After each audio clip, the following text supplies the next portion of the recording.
আসসালামু আলাইকুম ওয়া রাহমাতুল্লাহি ওয়া বারাকাতুহু। সম্মানিত ভাই ও বন্ধুরা, আজকের এই ভিডিওতে আমি আপনাদের সাথে আলোচনা করব 1 মিনিটে কিভাবে 40,000 থেকে 28 কোটি নেকি লাভ করা যায়। তো সেই আমলগুলো এখন আমি আপনাদের সামনে শেয়ার করব সরাসরি হাদিস থেকে। হাদিসের মধ্যে এসেছে নবী করিম সাল্লাল্লাহু আলাইহি ওয়াসাল্লাম ইরশাদ করছেন, কারো বানানো হাদিস নয়, সরাসরি আল্লাহ রাসূল সাল্লাল্লাহু আলাইহি ওয়াসাল্লাম ইরশাদ করেছেন, যে ব্যক্তি এই দোয়া 10 বার পাঠ করবে সে 40,000 নেকি লাভ করবে। ঠিক রমজান মাসে যদি 70 গুণ আপনি ধরেন, 70 দিয়ে 40 যদি গুণ দেন, 28 লক্ষ নেকি আল্লাহ পাক লাভ করা যায়। আল্লাহ পাক আপনার আমলনামায় দান করবেন। সুবহানাল্লাহ। এই দোয়াটা আজকে আপনাদের সাথে আমি শেয়ার করছি। দোয়াটা হচ্ছে লা ইলাহা ইল্লাল্লাহু ওয়াহিদান আহাদান সমাদান লাম ইয়াত্তাখিয সাহিবাতান ওয়ালা ওয়ালাদা ওয়ালাম ইয়াকুল লাহু কুফুয়ান আহাদ। আমি আবারও বলছি, লা ইলাহা ইল্লাল্লাহু ওয়াহিদান আহাদান সমাদান লাম ইয়াত্তাখিয সাহিবাতান ওয়ালা ওয়ালাদা ওয়ালাম ইয়াকুল লাহু কুফুয়ান আহাদ।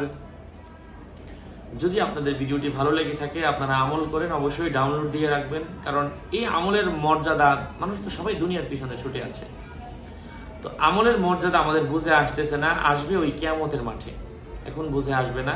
তবে যারা এই ভিডিওটা হয়তো আপনি এখন দেখতেছেন, আবার হারিয়ে ফেলবেন, শেষ আর হয়তো আপনার জীবনে চোখে পড়বে না।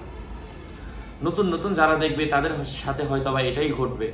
তবে আপনারা যারা ভিডিও দেখেছেন, কমপক্ষে আমি যেই দোয়াটা তেলাওয়াত করলাম এতটুকু কমপক্ষে আরেকবার শুনে নেবেন, কারণ হতে পারে এটাই আপনার শেষ দেখা, অথবা এটা দেখার পরেও কারো মৃত্যু হতে পারে, এটা বলার পরে আমার মৃত্যু হতে পারে, এটা কেউ বলতে পারে না। এই জন্য আমার রিকোয়েস্ট থাকবে, আপনারা কমপক্ষে যে দোয়াগুলো দেখেন, আমার ভিডিওগুলো দেখার মাধ্যমে, অনেক গান দেখেন, 2 মিনিটের একটা গান দেখলে অনেকের আনন্দ লাগে, অনেকে শুনে, অনেকে অনেক ধরনের ফুর্তি করে, কিন্তু কমপক্ষে একটু তো অন্তত পক্ষে আপনি নিজের আখিরাতের জন্য হলেও আমার 2-4 মিনিটের শর্টকাট তো একটা আমল আমার সাথে ভিডিওটা দেখে আপনি একটু পড়ে নেন।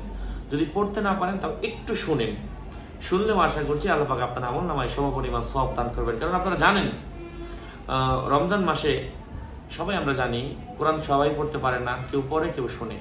যারা তারাবির পিছনে দাঁড়িয়ে পড়ে, হাফেজ সাহেবদের পিছনে, তাদেরও কিন্তু সমপরিমাণ সওয়াব হয়। ঠিক এই দোয়াগুলোও তেমন, পড়তে না পারলে অন্ততপক্ষে একবার হলেও শুনবেন, আল্লাহ পাক আপনার ভাগ্য খুলে দিতে পারেন। কারণ আল্লাহ পাকের সুদৃষ্টি আপনার দিকে কখন পড়ে বলা যায় না। ভাগ্যে কার কখন কিভাবে পরিবর্তন হয়ে যায়, ফকির থেকে ধনী হয়ে যায়, ধনী থেকে ফকির হয়ে যায়, কখন কার সাথে কি করার কারণে হয়ে যায় আল্লাহ ভালো জানেন। এই জন্য দোয়াগুলো আসলেই ভালো কাজ করে, আপনারা আমল করেন, আল্লাহ পাক আপনার ভাগ্য পরিবর্তন করবেন। তবে ইয়াকিন থাকতে হবে আল্লাহর উপর। আসসালামু আলাইকুম ওয়া রাহমাতুল্লাহ।